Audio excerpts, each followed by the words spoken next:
Let me tell you about something that happened out in the Daintree rainforest of Australia.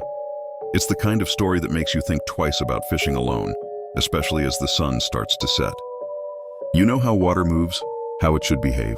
Well, there's this particular bend in the river that defies all that. Even on the stillest days, when there's not a breath of wind, the water there ripples and shifts. The locals have a name for it, Deadman's Bend, but they rarely speak it above a whisper, like the very name might summon something they'd rather leave undisturbed. This story is about a guy named Kev, a fly fisherman from Cairns. Now, Kev wasn't the type to buy into local superstitions or ghost stories. He'd heard the warnings, sure, but brushed them off with a laugh. All he wanted was to find a quiet spot to catch something impressive, away from the tourist boats and weekend warriors. One evening, he found himself at that bend. The timing seemed perfect. Golden sunlight filtering through the ancient trees, casting long shadows across the water. The air was thick with that special kind of silence you only find in places far from civilization. Kev cast his line, watching it arc gracefully through the air before settling on the dark water. That's when it happened, the first tug. But this wasn't your typical fish nibble. No, this was different. It was deliberate, almost patient. Like something down there was testing him. Kev tightened his reel, heart starting to race. Another yank, stronger this time, then another, and suddenly he wasn't fishing anymore.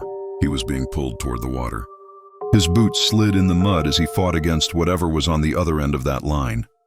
The reel was screaming now, the sound cutting through the evening air like a warning siren.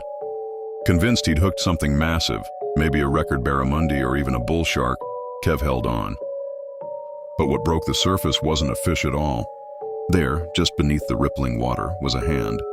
Pale, bloated, with fingers curled around his fishing line like it was reaching for him.